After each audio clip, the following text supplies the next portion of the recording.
আমাদের হজের জার্নিতে আজ আমরা এসেছি জেদ্দা সাগর জেদ্দা নগরীর লোহিত সাগরের তীর ঘেঁষে গড়ে ওঠা এক মনোরম সুন্দর মসজিদ আর রহমান।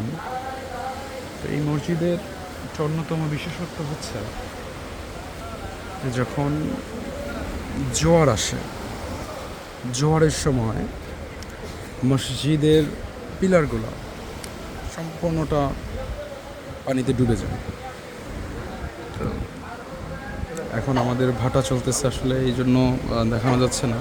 তো জোয়ারের সময় যখন সম্পূর্ণরূপে ডুবে যায় তখন এক মনোরম মনোমুগ্ধকর পরিবেশের সৃষ্টি হয়। মনে হয় যে সমস্ত পুরা স্থাপনাটা পানির উপরে ভাসতেছে এবং দেখা যায় যে সাগরের নীল সাগরের বুকে সাদা শুভ্র স্থাপনা সেখানে এক আধ্যাত্মিক পরিবেশের সৃষ্টি করে। এখানে মানুষ নামাজ পড়েন এসে আল্লাহ তাআলার কাছে প্রার্থনা করে। আর পানি এত পরিষ্কার এখানে যে দেখা যাচ্ছে যে মাছ আমরা দেখতেছি যে মাছ, বিভিন্ন ধরনের মাছ দেখা যাচ্ছে। সাগরের যে মাছগুলো আছে, সাগর থেকে যেগুলো তীরবর্তী জায়গায় অবস্থান করে, এই মাছগুলো দেখা যাচ্ছে। আমরা একটু ভিডিওতে দেখানোর চেষ্টা করি যে একটা মাছ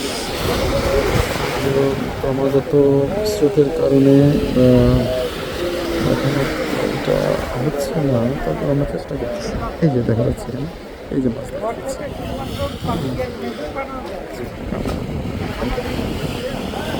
মাছ দেখা যাচ্ছে। পরিবেশটাই এমন যে মনে হয় যে জীবন্ত একুরিয়ামের উপরে সাদা শুভ্র স্থাপনা, আবার সেটা যখন হয় মসজিদ, আল্লাহর ঘর, তো এমনিতেই একটা মানে আধ্যাত্মিক আবহাওয়ার সৃষ্টি করে। আর সাগরের পাড় থেকে ভেসে আসা বাতাস, সাগরের বুক থেকে, যেটা স্বাভাবিকভাবেই ধরে নেওয়া যায় যে পৃথিবীর বিশুদ্ধ বাতাস সমূহের মধ্যে অন্যতম বিশুদ্ধ বাতাস, সাগর থেকে যে বাতাসটা আসে, লোনা জলের সাথে মিশ্রিত সেই বাতাস, আর এর উপরে সাদা শুভ্র স্থাপনা, দুই জিনিস মিলে দর্শনার্থীদের মনকে প্রফুল্ল করে দেয়। যে বলা যায় যে এখানে কেউ যদি মন খারাপ নিয়েও আসে তো তার মন ভালো হয়ে যায় এই দৃশ্য দেখে। এবং সে হয়তো চিন্তা করে যে আল্লাহ তাআলা জান্নাতকে আরো কত সুন্দরভাবে মুমিনদের জন্য সুরক্ষিত আচ্ছাদিত করে রেখেছেন বিভিন্ন নিয়ামত দ্বারা, যে সমস্ত নিয়ামতের কথা আমরা কোরআন এবং হাদিসের মাধ্যমে জানতে পারি। এখানে সূর্যাস্তের সময় হয়ে গেছে, যদিও সময় স্বল্পতার কারণে আমাদের সূর্যাস্তের পূর্বেই এবং জোয়ারের পূর্বেই আমাদেরকে স্থান ত্যাগ করতে হবে। মন চায় না যে এই জায়গা থেকে আমরা চলে যাই, যদিও বাস্তবতা ভিন্ন। বাস্তবতা কখনোই নিজের ইচ্ছার সাথে সামঞ্জস্য করতে দেয় না, খুব কম ক্ষেত্রে হয়।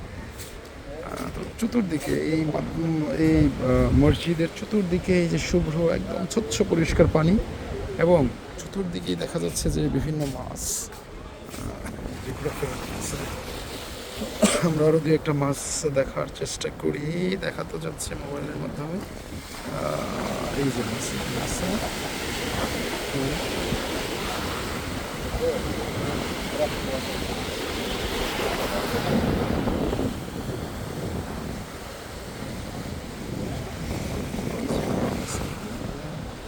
এই যে মাছ, এরকম অনেক মাছ আশেপাশে পুরো জায়গা জুড়েই মাছরা ঘোরাফেরা করতেছে।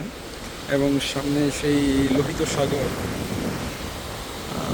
দৃষ্টির সীমানা পেরিয়ে সাগরের বিস্তৃতি। এবং এই জায়গার মধ্যে একটা পার্ক, সরি একটু ঠান্ডা। তো যে বলতেছিলাম যে এই জায়গা, যে আশেপাশে যে স্থাপনাগুলো সেগুলোও মনোমুগ্ধকর, যেটা সৌদি সরকারের দূরদর্শী চিন্তার ফসল হিসেবে বিবেচনা করা যায়। যে এই জায়গাটাকে ঘিরে যেহেতু দর্শনার্থী এখানে আসে, বিভিন্ন পুণ্যার্থী ছাড়াও বিভিন্ন দর্শনার্থীরাও আসে দেখা যাচ্ছে এখানে। এবং এই জায়গাটা আসলে সবার জন্যই উন্মুক্ত।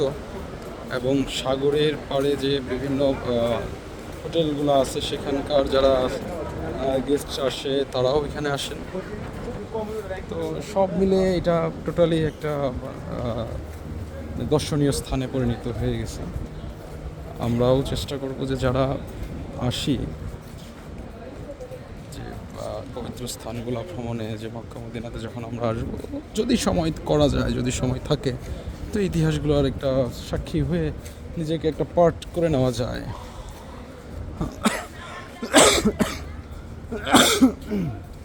যদি জোয়ারের সময় হতো এই জায়গাটা আরও সুন্দর, আরও ভালোভাবে উপস্থাপন করা যেত, দেখানো যেত।